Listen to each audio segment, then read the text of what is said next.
প্রিয় দর্শক আসসালামু আলাইকুম। আমি জিনিয়া ঢাকা মিরপুর থেকে আবারও চলে আসলাম নতুন আরেকটি ভিডিও আপনাদের সঙ্গে শেয়ার করার জন্য। কাছে এবং দূরে, দেশ বা বিদেশ, যে যেখান থেকে আমার এই ভিডিওটি দেখছেন, আশা করছি সবাই ভালো আছেন। আলহামদুলিল্লাহ, আমিও ভালো আছি। বরাবরের মতো একদমই এক ভিডিওতে দুই রেসিপি আপনাদের সঙ্গে শেয়ার করব খুব সহজে। আশা করছি ভিডিওটি ভালো লাগবে। ফুলঝুরি পিঠা দেখতে শুধু সুন্দর না, খেতেও অনেক মজা হয়, অনেকটা সময় ধরে ক্রিস্পি থাকে। আর আপনি চাইলে এই রেসিপিটা বানিয়ে সপ্তাহ খানেক সংরক্ষণ করতে পারেন। উপকরণ অনেক বেশি লাগে না, অল্প উপকরণে বানানো যায়। আজকের এই ফুলঝুরি পিঠা সহজ রেসিপিতে শেয়ার করেছি। তো এক ভিডিওতেই দুই রেসিপি টিপস অ্যান্ড ট্রিক্স সহ শেয়ার করার চেষ্টা করেছি। মাত্র 10 মিনিটেই ঘরেই তৈরি দোকানের মতো পারফেক্ট কনডেন্স মিল্ক। বাসায় কোনো মিষ্টি খাবার তৈরি করতে গেলে খুব বেশি কনডেন্স মিল্ক প্রয়োজন হয়। আজকে বাসায় কিভাবে কনডেন্স মিল্ক তৈরি করতে পারবেন সেই রেসিপি শেয়ার করছি। আর খুব সহজে মাত্র 10 মিনিটে ঘরেই দোকানের মতো পারফেক্ট কনডেন্স মিল্ক তৈরি করব। আশা করছি এই রেসিপিটাও আপনাদের কাছে ভালো লাগবে। তো রেসিপিগুলো ভালো লাগলে একটি শেয়ার করে দেওয়ার অনুরোধ রইল। তো প্রথমেই আমরা গোলা তৈরি করার টিপস সহ আপনাদের সঙ্গে গোলাটা তৈরি করে নিচ্ছি। তো এখানে আমি 250 মিলি নিয়ে নিচ্ছি ময়দা, আর নিয়ে নিলাম 85 মিলি পরিমাণে চালের গুঁড়া। এটা ভিজা চালের গুঁড়া, চাইলে শুকনা চালের গুঁড়াটাও ব্যবহার করা যাবে। আর দিয়ে দিচ্ছি 85 মিলি পরিমাণে পাউডার মিল্ক, আর দিয়ে দিব 125 মিলি পরিমাণে পাউডার সুগার। আর এই পাউডার সুগারটা হাতের কাছে না থাকলে আপনারা আস্ত চিনিটাই ব্যবহার করতে পারবেন। তো আমার কাছে এটা ছিল, তাই আমি এটা ব্যবহার করেছি, যেন খুব সহজে গোলাটা তৈরি করে নেওয়া যায় এর জন্য। তো এখন দিয়ে দিচ্ছি স্বাদ অনুযায়ী লবণ। এখন খুব ভালো করে এটাকে সবগুলোকে একটু মিশিয়ে নিচ্ছি। আর এই পিঠাটা শুধুমাত্র ময়দা আর ডিম দিয়েও তৈরি করে নেওয়া যায়, কিন্তু এখানে চালের গুঁড়াটা ব্যবহার করার কারণে এটা প্রায় 8 থেকে 10 দিন পর্যন্ত ক্রিস্পি থাকবে। তো এখন সবগুলো মিশানো হয়ে গেলে এখানে একটা ডিম ব্যবহার করতে হচ্ছে। আর এই ফুলঝুরি পিঠাটাতে অবশ্যই একটি ডিম দিবেন, এতে করে পিঠাটা যেমন মুচমুচে ক্রিস্পি হবে আর তেমন পিঠাটা খেতেও ভালো লাগে। ডিমটা এই পিঠাটাতে দিতেই হয়। আর আমি এই গোলাটা তৈরি করছি লিকুইড মিল্ক দিয়ে। আপনারা চাইলে এখানে নর্মাল পানি দিয়েও এটা ডোটা তৈরি করে নিতে পারেন। আর এই গোলাটা মানে তেমন একটা একদমই পাতলা হবে না, আবার একেবারে থকথকেও হবে না। তো আমরা যেরকম যে কেকের বেটারটা তৈরি করি, সেই কেকের বেটারটার মতোই সেম হবে। আর এই ডোটা তৈরি করা তেমন একটা কঠিন কিছু না।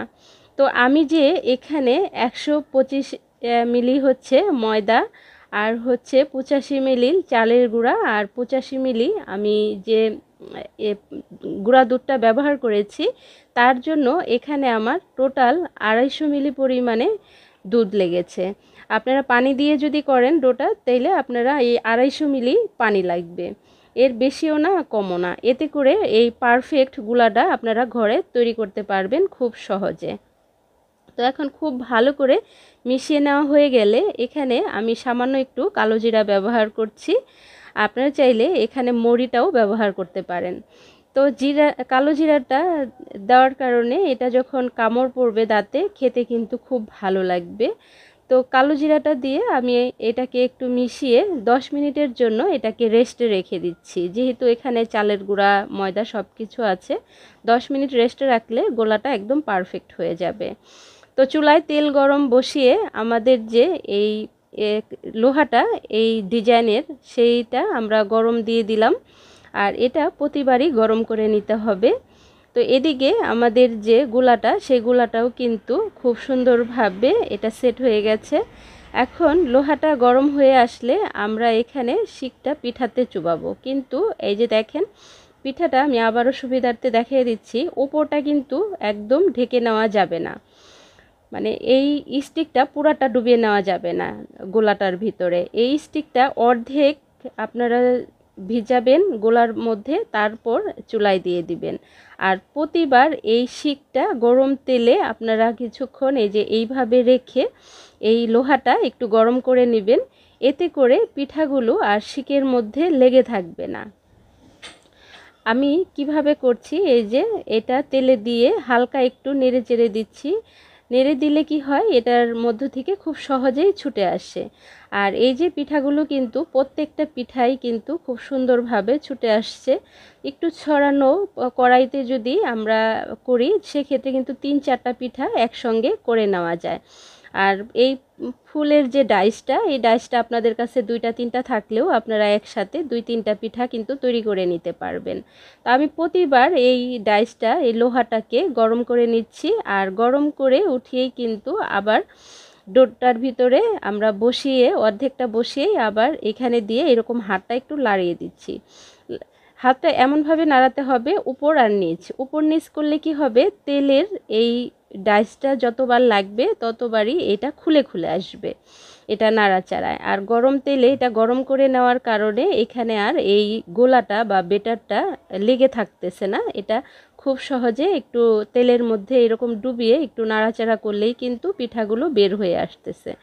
আর আমি একটু ছড়ানো কড়াইতে তেল দিয়েছি, তেল কিন্তু বেশি না, কিন্তু একটু ছড়ানো কড়াইতে দেওয়ার কারণে আমি 3-4টা করে পিঠা একসঙ্গেই তৈরি করে নিতে পারতেছি। এতে করে আমার সময়ও বাঁচতেছে, পিঠাগুলোও খুব সহজে দ্রুত ভাজা হয়ে যাচ্ছে। আর একটু মচমচে করতে চাইলে অবশ্যই লাল লাল করে ভেজে নেবেন, এতে করে দীর্ঘ টাইম পর্যন্ত এটা ক্রিস্পি থাকবে। আমি একটু হাত দিয়ে ভেঙে দেখাচ্ছি, এটা হাত দিয়ে চাপ দিলেই কীরকম গুঁড়া গুঁড়া হয়ে যাচ্ছে।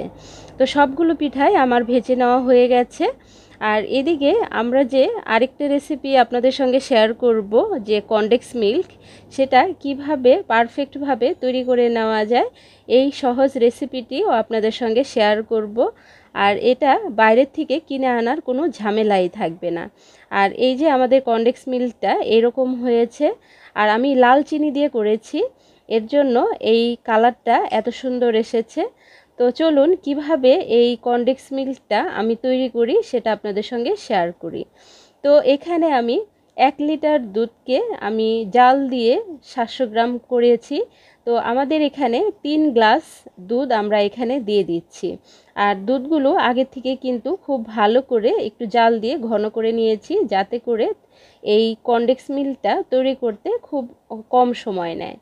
তো এখানে আমি গ্লাস দিয়ে মেপে 3 গ্লাস পরিমাণে আমি এখানে দুধ দিয়ে দিলাম।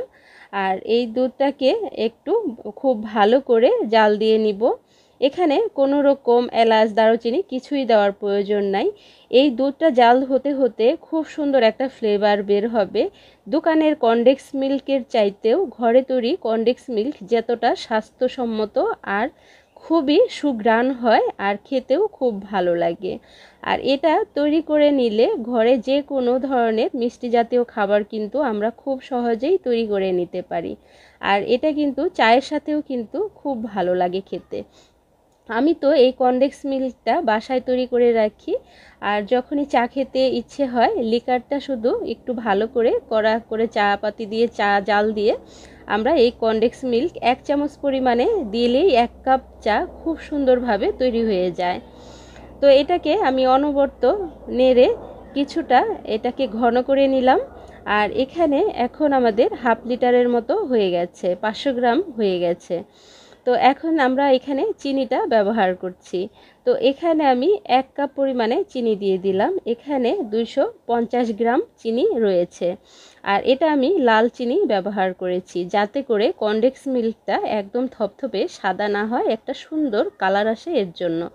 তো আপনাদের হাতের কাছে লাল চিনিটা না থাকলে অবশ্যই সাদা চিনিটা দিয়ে করবেন, এটা কালার ম্যাটার করে না। কনডেক্স মিল্কটা কতটা পারফেক্ট হলো আর খেতে ভালো হলো কিনা সেটাই হলো মূল উদ্দেশ্য। তো এটাকে যখন আমরা চিনিটা দেওয়ার পর একটু চিনিগুলা গলে যায়, তখন কিন্তু একটু দুধটা পাতলা হয়ে যায়, চিনির পানিটা বের হয়ে। তো আমরা তো এখন 7-8 মিনিট জাল দিলেই দেখা যাবে দুধটা আগের মতো আবার ঘন হয়ে আসছে। আর যখন দেখা যাবে দুধ আর চিনিটা ঘন হয়ে আসছে, তখন এইখানে সামান্য একটু বেকিং সোডা দিয়ে দিব। আর এই বেকিং সোডাটা দেওয়ার কারণে দ্রুত এই কনডেক্স মিল্কটা ঘন হয়ে আসবে। একটা লেভেলে চলে আসবে। এই যে আমি আপনাকে এই যে বেকিং সোডাটা দেওয়ার পর 2 মিনিট এটাকে জাল দিয়ে নিয়েছি ফেনাটা কমে যাওয়া পর্যন্ত। ফেনাটা কমে যাওয়ার পরেই কিন্তু এই কনডেন্স মিল্কটা এই যে ঘন হয়ে আসছে। আর এই ঘন হয়ে আসলে 3-4 মিনিট এটাকে জাল দিলেই একদম পারফেক্ট কনডেন্স মিল্ক দোকানের চাইতেও সুন্দর হবে। তো আমি 2-3 মিনিট জাল দেওয়ার পর চুলাটাকে বন্ধ করে দিব। আর এই যে দেখেন এই পর্যন্ত আমাদের এটা এইরকম হয়েছে।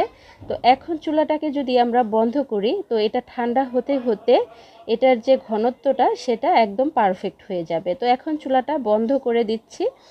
আর এইদিকে আমরা যখন ঠান্ডা হয়ে যাবে তখন এই কনডেন্স মিল্কগুলা আমরা একটা সার্ভিং ডিশে নামিয়ে নিচ্ছি। এই যে নামিয়ে নিলাম। আর এই যে দেখেন আমাদের ঘনত্বটা এই যে পারফেক্ট, একদম পারফেক্ট হয়েছে। দেখে নিশ্চয়ই বুঝতে পারছেন, এটা আসলে বলে কিছু বলার নাই।